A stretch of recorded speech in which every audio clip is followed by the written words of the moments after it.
चलिए आज हम इंडिया गेट पहुंच चुके हैं और यहाँ छात्र लोग सीसेट का विरोध करने के लिए आए हुए हैं। आज 18 जून 2023 है और आज का ही दिन फिक्स किया गया था। तो चलिए आप लोगों को दिखा रहे हैं कि छात्र लोग कैसे विरोध कर रहे हैं, किस चीज़ का विरोध कर रहे हैं, इसके बारे में बात करेंगे छात्रों से। आप बताइए कि सीसेट का जो मुद्दा है, तो इसके बारे में कुछ बताइए आप लोग। देखिए क्या सर, मेरा विरोध नाम कर सिद्धार्थ कपूर है और मैं ऑल राजेंद्र नगर में 6 सालों से तैयारी कर रहा हूँ और ये मेरा आखिरी अटेम्प्ट था। इस बार जो है पेपर जो सीसेट का था उसकी डिफ़िकल्टी लेवल बहुत अधिक बढ़ा दी गई थी। जो 10th क्लास का सिलेबस रखने का यूपीएससी ने एक वादा किया था, उस वादे को ब्रीच किया गया है और इससे डिजर्विंग कैंडिडेट्स जो है बाहर हो गए हैं। मैंने खुद जो है 4 बार मेंस लिखा है, लेकिन आज मैं इससे बाहर हूँ। क्या सर आप लोग ये जो मुद्दा लेके आए हैं सीसेट का, यह यूपीएससी से सीसेट हटाने की मुद्दा है या फिर उससे कुछ परिवर्तन लाने के? देखिए sir, we are not against UPSC syllabus और you are not against CSAT. We are just want that UPSC follows their guidelines, और अगर वे अपने ही गाइडलाइंस का उल्लंघन करेंगे तो सिलेबस से ही बाहर क्वेश्चन पूछेंगे तो हम लोग कैसे उसे सॉल्व करेंगे? हमें क्या कोई दिव्य ज्ञान प्राप्त होगी? क्या दिव्य स्मृति हमें आएगी कि ये सारे क्वेश्चंस पूछे जाएंगे? तो ऐसे में उनको लाभ होता है जो उस बैकग्राउंड से हैं। तो यूपीएससी का सिलेबस एक स्पेसिफिक व्यक्ति को लाभ पहुंचाने के लिए नहीं बनाया गया था, लेकिन उनका जो पैटर्न है एग्जाम का वो स्पेसिफिक कैंडिडेट को लाभ पहुंचा रहा है। क्या जैसे कि सीसेट की परीक्षा में हिंदी मीडियम के छात्र पिछड़ रहे थे, क्या ये इंग्लिश मीडियम के भी छात्र इसमें पिछड़ रहे हैं क्या? जैसा कि आपको पता है कि सीसेट का मुद्दा ये पुराना नहीं है, इसमें बल्कि तो ये 2023 से पहले 2013 में आया था। इसका मतलब 10 साल पुराना है, लेकिन बहुत पुराना नहीं है। और उस समय क्या होता था कि हिंदी माध्यम के लोग पीटी में सिलेक्शन नहीं ले पाते थे क्योंकि उसका मार्क्स जुड़ता था। ऐसे में होता क्या था कि जो इंजीनियरिंग बैकग्राउंड्स के हैं, मैथमेटिक्स बैकग्राउंड के हैं, वो जल्दी से पीटी क्वालिफाई कर लेते थे। ऐसे में हिंदी माध्यम लगातार पिछड़ता जा रहा था। उस वक्त ये आरोप लगाना पूरी तरीके से सही था कि हिंदी माध्यम के लोगों के साथ जो है भेदभाव हो रहा है। लेकिन इस बार जो है ना सिर्फ हिंदी माध्यमों के छात्रों के साथ बल्कि अंग्रेजी माध्यम के छात्रों के साथ भी हुआ, क्योंकि हिंदी माध्यम में जो कॉम्प्रिहेंशन का अनुवाद होता है वह डिफ़िकल्ट होता है। कई क्वेश्चंस जो मैथमेटिक्स और रीजनिंग के होते हैं उनके भी अनुवाद जो है बेकार होते हैं। तो ऐसे में हिंदी माध्यम को तो दोहरा जो प्रभाव है उसे झेलना पड़ रहा है। साथ में अंग्रेजी मीडियम के लोग जो कई सालों से सिलेबस के हिसाब से तैयारी कर रहे हैं और अपने मैथ को आईआईटी और केट बैकग्राउंड के लड़के जो सालों से प्रैक्टिस छोड़ चुके हैं, उनके लिए भी ये क्वेश्चन सॉल्व करना डिफ़िकल्ट रहा है। और मेरे कई दोस्त जो आईआईटीएन हैं वो भी सीसेट के पेपर में फेल हो गए हैं। क्या इस आंदोलन में हिंदी माध्यम के भी छात्र हैं या फिर इंग्लिश? देखिए सर, हमारे आंदोलन में 10,000 से अधिक लोग प्रत्यक्ष रूप से जुड़ चुके हैं और इस 10,000 में अधिकांशता जो है हिंदी माध्यम के लोग हैं। लेकिन आपको ये पता होना चाहिए कि इसका ओरिजिन जो है ऑल राजेंद्र नगर ही है, अर्थात अंग्रेजी मीडियम के लोग ही इसको नेतृत्व प्रदान कर रहे हैं। भले ये खराब कहना, ये सही नहीं होगा कहना कि इसके लीडर जो है अंग्रेजी मीडियम के हैं। सब इसमें तो 10,000 के 10,000 ही लीडर हैं, लेकिन शुरुआत करने की बात की जाए और प्रभावित होने की बात की जाए, पीआईएल फाइल करने की बात की जाए हाई कोर्ट में, सारे अंग्रेजी मीडियम के कर रहे हैं। लेकिन अब जब कह रहे हैं कि कौन इसमें अग्रणी है तो कहेंगे कि सभी एक साथ हम लोग मिलकर काम कर रहे हैं और सभी जो है इस सीसेट के प्रभाव से प्रभावित हुए हैं।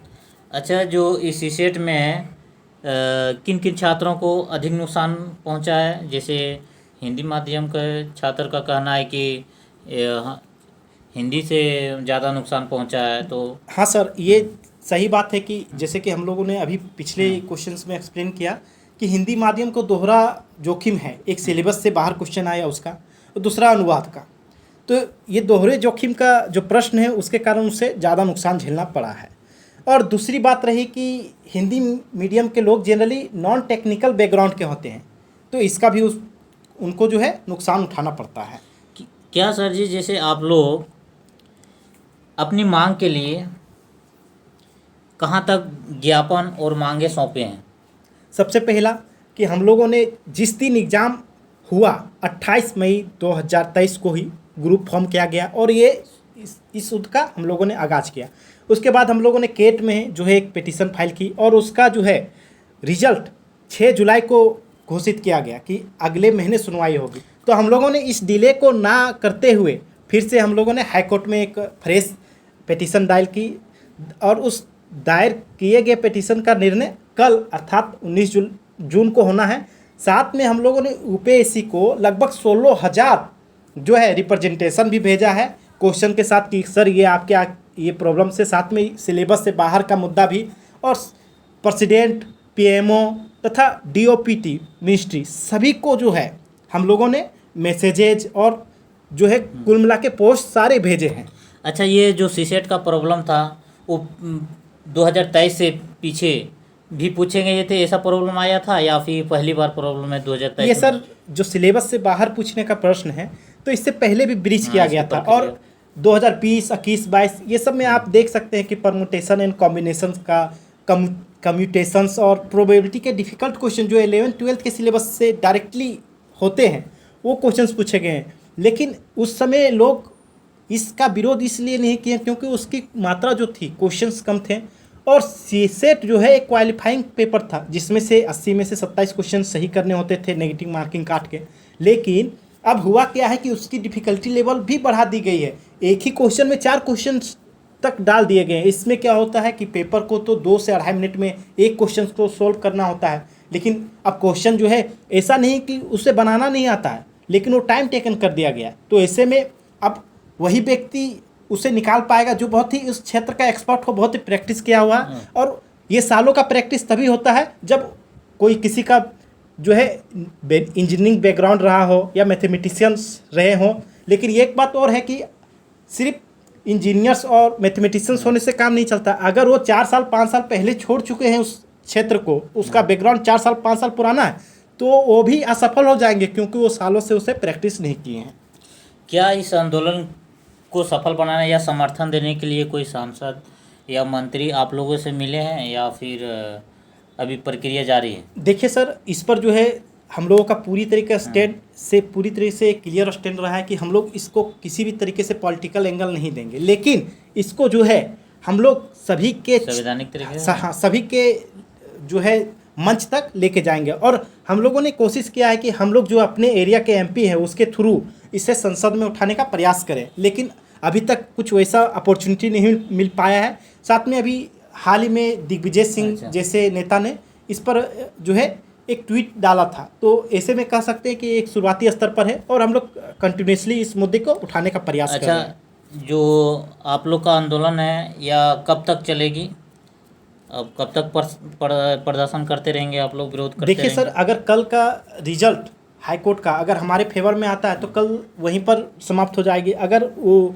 हमारे फेवर में नहीं आती है तो हम लोग के पास हाई कोर्ट के बाद सुप्रीम कोर्ट में फाइल करना पड़ सकता है। ऐसा भी संभव है कि हाई कोर्ट जो है अगली डेट दे दे, और अगर कल ही अपील रद्द होती तो हम लोग फिर सुप्रीम कोर्ट जाएंगे। और उसके साथ ही हम लोग गवर्नमेंट को भी अपने पक्ष में लाने के लिए और यूपीएससी को भी अपने बातों को रखने के लिए, लगातार प्रभावित करने के लिए ग्राउंड पर उतरेंगे और अपने प्रभाव को और अपने कंसर्न्स को उनके सामने प्रभावी रूप में रखेंगे।